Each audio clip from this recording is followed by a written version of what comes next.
नमस्कार दोस्तों, बहुत बहुत स्वागत है आप सभी का अनअकैडमी पे। स्क्रीन के ऊपर आप ये क्वेश्चन देख पा रहे होंगे और आप सभी एस्पिरेंट्स को ये पता होगा कि इसी तरीके के सिमिलर पैटर्न के क्वेश्चंस हर बार यूपीएससी जो है एग्जामिनेशन में पूछता है।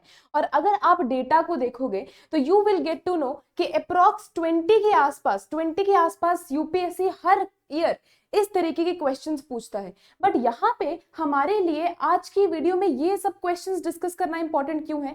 क्योंकि बहुत सारे एस्पिरेंट्स को ये कंप्लेन आती है कि मैम यहाँ पे जो ये 4 ऑप्शंस दिए हैं या फिर सिमिलर पैटर्न में जो यूपीएससी क्वेश्चंस पूछता है उसमें बहुत बार ऐसा ऐसा होता है कि यूपीएससी क्या करता है, कंफ्यूजन क्रिएट करता है। कुछ ऑप्शंस जो है वो फेमिलियर लगेंगे एस्पिरेंट को, बट जो सस्पिशियस जो हमारे ऑप्शंस दिए जाते हैं उनमें बच्चा कहीं ना कहीं गड़बड़ करता है। तो आज हम हार्ड वर्क के साथ साथ कुछ ऐसी स्मार्ट टेक्निक्स देखेंगे जिसको अप्लाई करके एस्पिरेंट क्या कर सकता है, अपने क्वेश्चन को करेक्ट कर सकता है अगर उसको स्टिल कुछ जो ऑप्शंस है वो सस्पिशियस लगते हैं। तो आज की वीडियो हमारी किसके ऊपर रहने वाली है? ऐसी स्मार्ट टेक्निक्स के ऊपर रहने वाली है जिसको यूज करके अगर आपको कुछ क्वेश्चंस या फिर कुछ ऑप्शन सस्पिशियस भी लग रहे हैं उनको भी आप सॉल्व कर सकते हो और आप अपने स्कोर जो है वो यूपीएससी में बढ़ा सकते हो। तो सबसे पहले हम स्टार्ट करेंगे क्वेश्चंस के साथ, क्योंकि क्वेश्चंस अभी आपके सामने लगाए जाएंगे उसी सिमिलर पैटर्न में जिस पैटर्न की मैंने अभी बात करी है। 3 क्वेश्चंस हम यूपीएससी के देखेंगे, फिर उसके बाद मैं डिस्कस करूंगी कि कौन कौन सी ऐसी टेक्निक्स हैं उनकी एप्लीकेशन करके आप कैसे अपने स्कोर को बढ़ा सकते हो। तो सबसे पहले अगर मैं पहला क्वेश्चन देखूं तो यहाँ पे आपको क्वेश्चन देखना होगा that UPSC has given you 4 options. अब यहाँ पे ऑप्शंस के साथ साथ यहाँ पे आपको दिया गया है 4 ऑप्शन और दिए गए हैं और यहाँ पे आपको डिफरेंट पेयर्स बना के दिए गए हैं जिसको आपको करेक्ट साबित करना है। बट यहाँ पे क्या हो कि अगर आप इन दोनों ऑप्शन के साथ फेमिलियर हो बट सिमिलरली उसी वे में आपको ये दोनों ऑप्शन जो है वो सस्पिशियस लग रहे हैं, तो यहाँ पे हम क्या देखेंगे? स्मार्ट टेक्निक देखेंगे। स्मार्ट टेक्निक देखेंगे कि एग्जामिनेशन हॉल में बैठ के भी स्मार्ट टेक्निक को यूज करके आप कैसे अपने क्वेश्चन को एकदम करेक्ट कर सकते हो और आप स्कोर कर सकते हो ज्यादा से ज्यादा मार्क्स अपने प्रीलिम्स एग्जामिनेशन में। तो अगर मैं यहाँ पे पहले क्वेश्चन की बात करूं तो यहाँ पे आपको सबसे पहले किसके साथ स्टार्ट करना है? आपको स्टार्ट करना है ऑप्शंस देख के। अब ऑप्शन देख के, क्योंकि यहाँ पे वीडियो का नाम ही और हमारी टेक्निक का नाम ही क्या है? एलिमिनेशन टेक्निक है। अब एलिमिनेशन क्या है कि कुछ ऐसे ऑप्शंस को निग्लेक्ट कर देना, कट आउट कर देना जहां पे आपको उनके ऊपर डाउट है। तो यहाँ पे अगर मैं सबसे पहले ऑप्शंस की बात करूं, आपको अप्रोच कैसे करना है? यहाँ पे आपको अप्रोच कैसे करना है? सबसे पहले आपको देखना है ऑप्शंस को। अगर मैं यहाँ पे ऑप्शंस को देखूं तो स्टार्ट करते हैं 1 के साथ। आपको उस ऑप्शन को देखना है जो सबसे ज्यादा रिपीटेटिव है।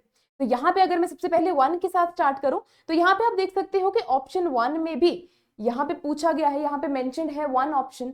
हमारे पास सेकंड, हमारे पास जो थर्ड ऑप्शन है यहाँ पे भी 1 जो है यहाँ पे मेंशन्ड है और थर्ड ऑप्शन में भी 1 जो है यहाँ पे मेंशन्ड है। और सिमिलरली ये केस है बाकी ऑप्शंस के साथ भी। ठीक है, सो हम किसके साथ स्टार्ट करेंगे? ऑप्शन 1 के साथ स्टार्ट करेंगे। सो ऑप्शन जो है वो सॉर्ट आउट हो गए। उसके बाद आपको क्या करना है? अब क्वेश्चन देखिए क्या पूछा गया है, that which of the following matters does the RBI regulate commercial banks. अब यहाँ पे पूछा गया है कि कमर्शियल बैंक्स की कौन कौन सी ऐसी एक्टिविटीज हैं जो आरबीआई रेगुलेट करता है।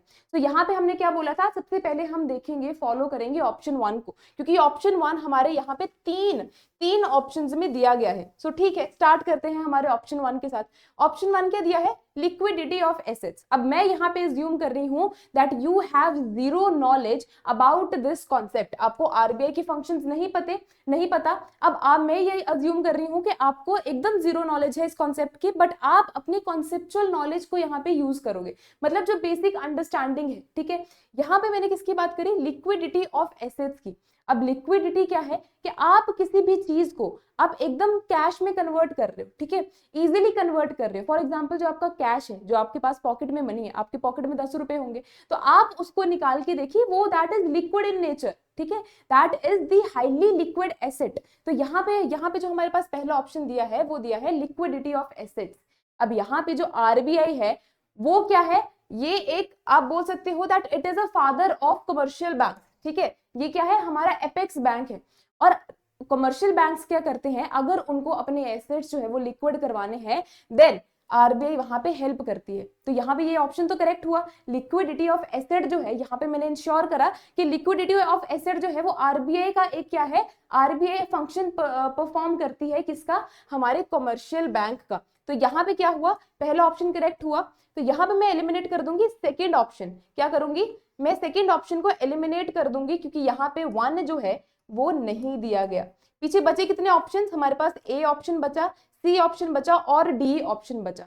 अब यहाँ पे मैं स्टार्ट करती हूँ, यहाँ पे जो पहला ऑप्शन है यहाँ पे 1 और 4 दिया है, ठीक है, मतलब यहाँ पे 1 जो है ये तो करेक्ट है, बट यहाँ पे साथ साथ क्या दिया है, 4 भी दिया है। और अगर मैं थर्ड ऑप्शन देखूं तो यहाँ पे 4 जो है वो नहीं दिया है, और फोर्थ ऑप्शन देखूं तो यहाँ पे भी 4 दिया है। तो इट मींस अब मैं सीधा किसके ऊपर जाऊंगी, फोर्थ ऑप्शन के ऊपर जाऊंगी, फोर्थ ऑप्शन के ऊपर जाऊंगी। सो फोर्थ ऑप्शन क्या बोलता है, क्लोजर ऑफ बैंक्स, मतलब जो बैंक्स हैं उनको बंद करने की परमिशन, या फिर आप बोल सकते हो कि बंद करने की अथॉरिटी क्या आरबीआई के पास है। क्या आरबीआई इतनी पावर रखता है कि कमर्शियल बैंक्स को या फिर किसी भी बैंक को जो कि अकॉर्डिंगली वर्क नहीं करता, क्या उसको बंद करने की आरबीआई के पास पावर है।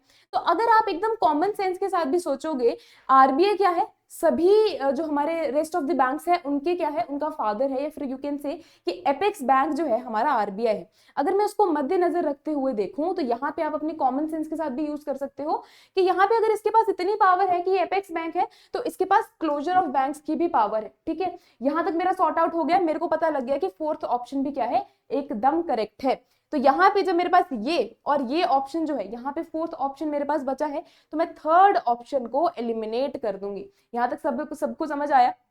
फिर उसके बाद क्या है, अब यहाँ पे थर्ड ऑप्शन मिसिंग है। ठीक है, पहले में 1 और 4 दिया है, बट फोर्थ में क्या दिया है, first second third and fourth also. अब मैं थर्ड और एंड सेकंड को देखूंगी। अब थर्ड एंड सेकंड में अगर मैं बात करूं ब्रांच के एक्सपेंशन की, अब देखो एक कोई भी कमर्शियल बैंक है उसके हर एक एरिया में अलग अलग एक्सपेंशन है। मेरे को यहाँ पे कंफ्यूजन है, ठीक है, मेरे को यहाँ पे क्या है, इस ऑप्शन में मेरे को कंफ्यूजन है। बट मर्जर ऑफ बैंक्स, अब मर्जर ऑफ बैंक्स क्या है कि एक एरिया में, एक समझ लीजिए एरिया में या फिर बहुत सारे बैंक्स हैं, उनको अलग अलग जो बैंक्स हैं हमारे, उनको एक जगह इकट्ठा करके एक बॉडी के अंदर ही ले आया जाता है। तो यहाँ पे मेरे को ये चीज तो पता है कि आरबीआई के पास इतनी तो पावर है कि जो अलग अलग बैंक्स हैं उनको हम इकट्ठा करके क्या करते हैं, एक बॉडी में ही कन्वर्ट कर देते हैं, फिर एक बैंक के अंदर ही सभी को ले आते हैं। तो यहाँ पे ये तो चीज इंश्योर होगी। तो थर्ड ऑप्शन कहाँ पे दिया गया है, हमारे थर्ड ऑप्शन हमें यहाँ पे दिया गया है। और अगर मैं यहाँ पे देखूं तो यहाँ पे सेकंड की अवेलेबिलिटी नहीं है, तो यहाँ पे ऑलरेडी क्या होगा, ऑटोमेटिकली ये भी एलिमिनेट हो जाएगा। तो यहाँ पे करेक्ट आंसर मेरे पास क्या हुआ, first, second, third and fourth. और ये मैंने कैसे लेकर आया, मैंने लेकर आया इस आंसर को विद जीरो नॉलेज। तो यहाँ पे अगर आप अपना बेसिक अंडरस्टैंडिंग भी लगाओगे, या फिर अगर आप देखोगे कि अगर आप ऑप्शंस को देखोगे तो आप इजीली इसको करेक्ट कर सकते हो। सेकंड जो क्वेश्चन है हमारा वो और भी ज्यादा इंटरेस्टिंग है। अब सेकंड ऑप्शन क्या बोलता है, जो हमारा सेकंड क्वेश्चन है उसने पूछा है अगेन लिक्विड एसेट्स के बारे में। अब लिक्विड एसेट्स हमारे क्या है, जो एकदम इजीली कन्वर्ट हो जाते हैं हमारी करेंसी में। ठीक है, फॉर एग्जांपल जो हमारा हाईली लिक्विड एसेट है वो क्या है, हमारी करेंसी। क्या है, हमारी करेंसी है। या फिर आपके जो पॉकेट में 10 रुपए का नोट है, या फिर आपके पॉकेट में जितने भी रुपए का नोट है, वो हमारी हाईली लिक्विड एसेट है। ठीक है, ये तो मेरे को पता लग गया। प्लस अब यहाँ पे मैंने देख लिया कि मेरे को दिए गए हैं 4 ऑप्शंस, ठीक है, और मेरे को यहाँ पे 4 पेयर्स भी दिए गए हैं। तो यहाँ पे एग्जैक्टली यूपीएससी ने क्या पूछा है, that you have to tell the correct sequence in the decreasing order of liquidity. ठीक है, in the decreasing order of liquidity. अब यहाँ पे मैं सबसे पहले देखूंगी कि कौन सा ऐसा यहाँ पे ऑप्शन है जो कि हाईली लिक्विड है। पहला क्या दिया है, demand deposit with banks. Second क्या दिया है, time deposit with banks. Third मेरे पास दिया है saving deposit with banks, and fourth दिया है करेंसी। अब यहाँ पे ऑप्शंस देख के ही मेरे को पता लग जाएगा कि जो करेंसी है वो क्या है, हाईली लिक्विड है। ठीक है, दैट इज हाईली लिक्विड। अब यहाँ पे फोर्थ जो है सबसे पहले आया है ना, फोर्थ क्या हुआ, सबसे पहले आया। तो मैं इनमें से देखूंगी कि फोर्थ जो है वो पहले नंबर पे कौन सा है। यहाँ पे मेरे को फोर्थ दिया गया है बी पे एंड डी पे। तो यहाँ पे ऑटोमेटिकली आप क्या करोगे, सी को और ए को एलिमिनेट कर दोगे। ठीक है, एज सिंपल एज दैट। यहाँ पे 2 ऑप्शन जो है मैंने रख लिए अपने पास।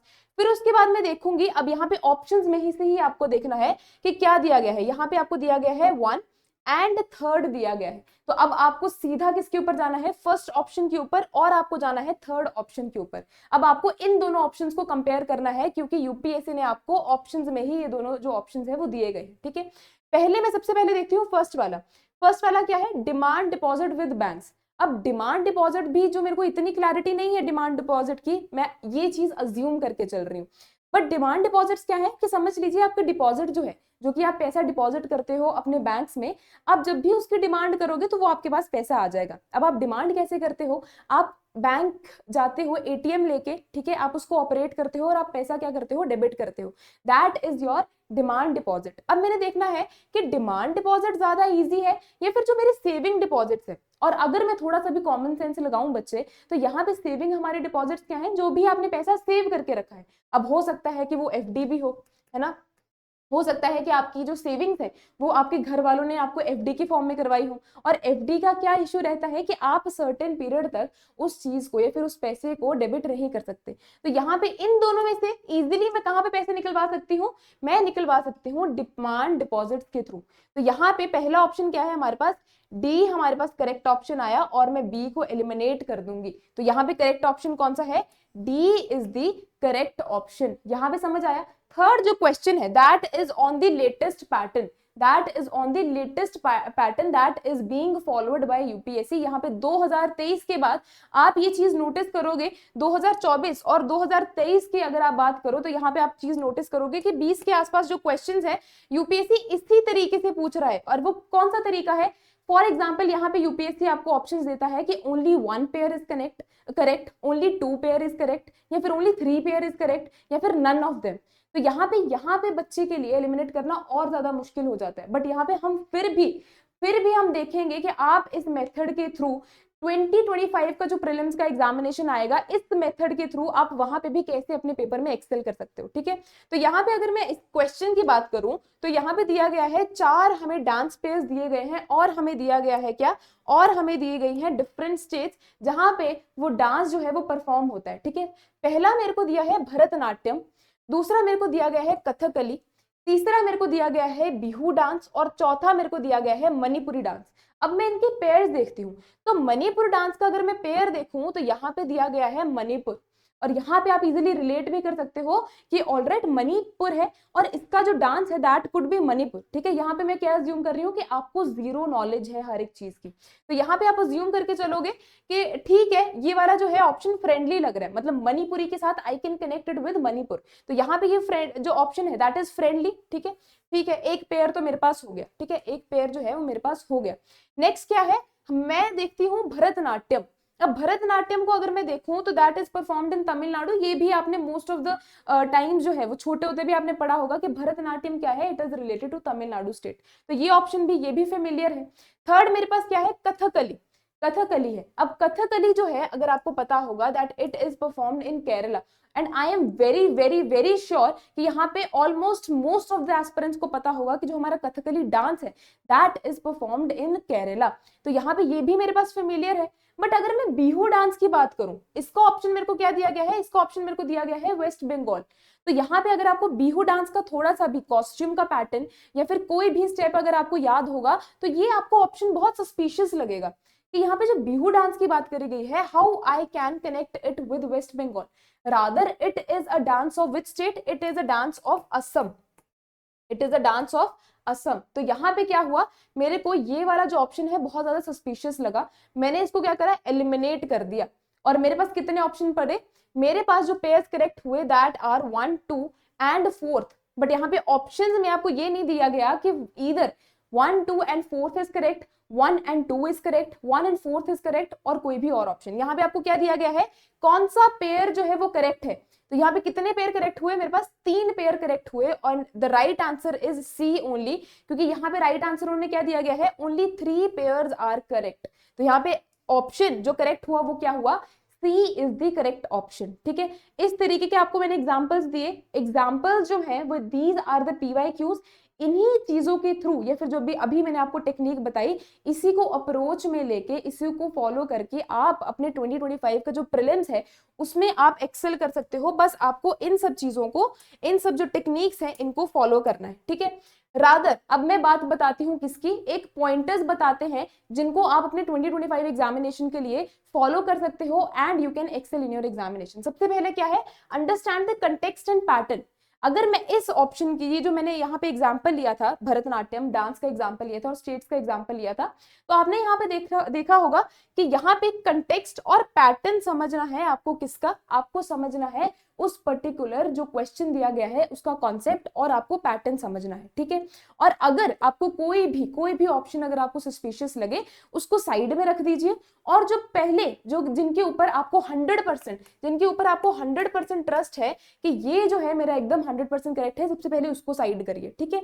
फिर जो सस्पिशियस जो आपको जो ऑप्शंस लग रहे हैं उनको देन कंपेयर करिए, उसका पैटर्न समझिए, और उसके बाद जो आपको करेक्ट आंसर लगता है उसको करेक्ट कीजिए, ठीक है। This is one of the best techniques which you can use to excel in your examination. और यहाँ पे मैं सिर्फ यूपीएससी की ही बात नहीं कर रही हूँ, चाहे आप कोई भी और एग्जामिनेशन की भी तैयारी कर रहे हो, वहां पे भी इस टेक्निक को अगर आप यूज करोगे तो ऑफकोर्स आप अपने एग्जामिनेशन में क्या कर सकते हो, 100% रिजल्ट जो है वो पा सकते हो।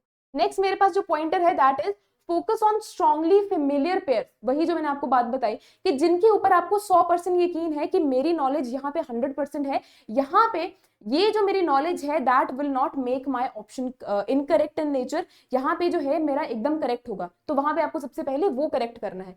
फिर उसके बाद क्या है, रूल आउट एक्सट्रीम ऑप्शंस। यहाँ पे जो आपको एक्सट्रीम ऑप्शंस लगेंगे, एकदम सस्पिशियस ऑप्शंस लगेंगे, देखो 100% यूपीएससी जो है वो 100%, आप अगर आप क्वेश्चंस देखते हो तो आप क्वेश्चंस में देखोगे कि कभी भी मोस्ट ऑफ द क्वेश्चन जो है वो क्या होते हैं, या तो आपके 2 पेयर करेक्ट होंगे, मतलब जो मिडिल आपके पास 4 पेयर होते हैं, ठीक है। आपके पास क्या देता है, 4 ऑप्शंस देता है। अगर आप देखोगे कि ए ऑप्शन आपको दिया है all of the above is correct, fourth option आपको दिया है none of the above is correct, ठीक है। तो मोस्ट ऑफ द क्वेश्चंस में ये जो दोनों है रेयरेस्ट जो है वो करेक्ट होते हैं, ठीक है। तो आपको क्या करना है, ये वाले जो ऑप्शंस है इन दोनों के ऊपर ज्यादा ध्यान देना है, ठीक है। This is one of the observations, ठीक है। बाकी आप पैटर्न को फॉलो करके बाकी चीजें जो है वो फॉलो कर सकते हो, ठीक है। उसके बाद क्या करना है, आपको यूपीएससी का ट्रेंड एनालाइज करना है। अब आप बोलोगे कि मैम ये तो बहुत सारे लोग बोलते हैं कि आप यूपीएससी का ट्रेंड एनालाइज करिए, but this option is you can say कि ये थोड़ा सा अलग है। वो कैसे, कि यहाँ पे आपको क्या करना है, आपको बेसिकली आपको पुराना जो कंटेंट है उसका पैटर्न नहीं देखना, rather you have to focus on options, ठीक है। Rather you have to focus on options कि पुराने सालों में यूपीएससी जो है वो कौन से किस पैटर्न के ऊपर बेस्ड जो ऑप्शंस है वो बनाता है, ठीक है। क्योंकि कुछ ना कुछ सोच के यूपीएससी भी अपने जो क्वेश्चंस है या फिर आप बोल सकते हो जो ऑप्शंस है वो तैयार करता है। तो आपको बैठ के एक दिन फुली डेडिकेट करके क्या पढ़ना है, आपको ऑप्शन जो है वो एनालाइज करने हैं, ठीक है। ऑप्शंस आपको देखने हैं कि इस साल ये तरह के इस तरीके से यूपीएससी ने जो ऑप्शंस है वो बनाए हैं, पिछले साल कैसे बनाए थे, उससे पिछले साल कैसे बनाए थे, और आपको पता लगेगा कि बहुत सारे ऐसे ऑप्शंस होते हैं that are repetitive in nature. मतलब हो सकता है कोई क्वेश्चन जो है सिमिलर ऑप्शंस यूपीएससी ने दिए हो हमारे 2010 में, और वो सेम पैटर्न रिपीट हो गया हमारा 2024 में, तो ये भी चांसेस जो है वो हाईली पॉसिबल है कि यूपीएससी क्या करता है, रिपीटेटिव या फिर यू कैन से रेपिटेशन भी करता है। तो यहाँ पे आपको क्या ऑब्जर्व करना है, ऑप्शंस को ऑब्जर्व करना है। अब नेक्स्ट हमारे पास 5th पॉइंटर क्या है, elimination based on the keywords. अब यहाँ पे कीवर्ड्स की जब मैं बात कर रही हूँ तो आपको कीवर्ड्स कैसे देखने हैं। फॉर एग्जांपल मैंने यहाँ पे बात करी मणिपुरी डांस की, तो मणिपुरी डांस की अगर किसी को नॉलेज भी नहीं होगी तो यहाँ पे सामने कीवर्ड क्या है, हमारे पास सामने कीवर्ड है मणिपुर का।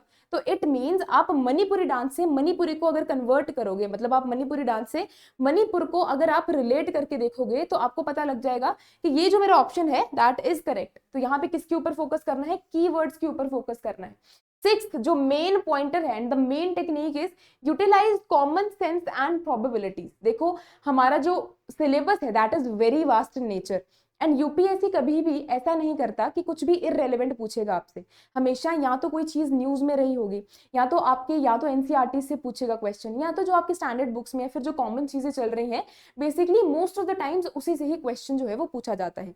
तो आपको इररेलेवेंट चीजों के ऊपर ध्यान नहीं दे रहा, जो भी आपको एकदम सस्पिशियस लगे कि ये तो एकदम मतलब आउट ऑफ द सिलेबस जो है वो यूपीएससी ने क्वेश्चन जो है वो डाल दिया है, उसमें ऑप्शंस को आपको एलिमिनेट करना है और जो आपको फेमिलियर ऑप्शंस लगते हैं सिर्फ उन्हीं को कंसीडर करना है। ठीक है, नेक्स्ट क्या है, स्ट्रैटेजिक गेस वर्क। अब स्ट्रैटेजिक गेस वर्क आप कैसे कर सकते हो, इन सब चीजों को फॉलो करके। ठीक है, ये जो 6 पॉइंटर्स मैंने ऊपर दिए हैं, अगर आप इनको अच्छे से फॉलो करते हो तो that would be your strategic guess work. मतलब गेस वर्क तो लगाना है, बट एकदम अपना कॉमन सेंस यूज करके, एकदम ऐसा नहीं करना कि ओके मैं ये 4 ऑप्शंस देखता हूं, कुछ ना कुछ इन पे करूंगा, जिसके ऊपर पहले मेरी उंगली पड़ गई या फिर मेरा जो पेन पड़ गया उसको मैं क्या कर दूंगा, करेक्ट कर दूंगा। That is a wrong approach, that is completely irrelevant approach. आपको क्या करना है, यहाँ पे स्मार्ट वर्क करना है।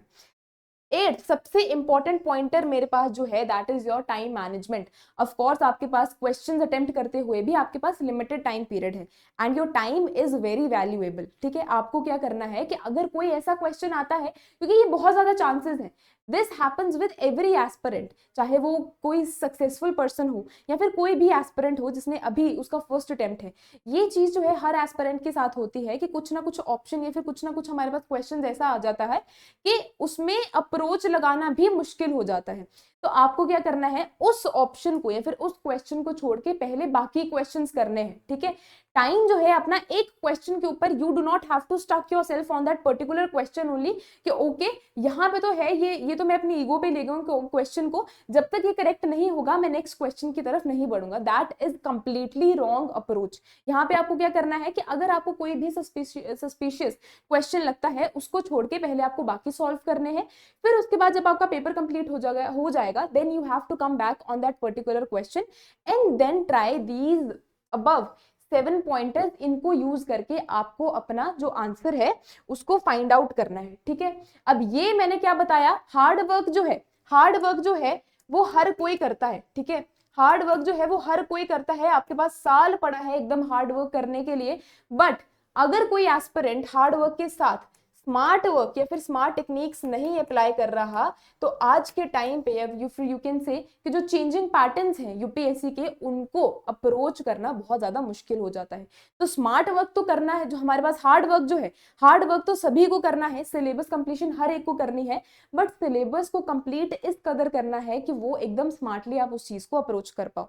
तो thank you so much, I am very sure कि आज का वीडियो आपको बहुत ज्यादा हेल्पफुल लगा होगा।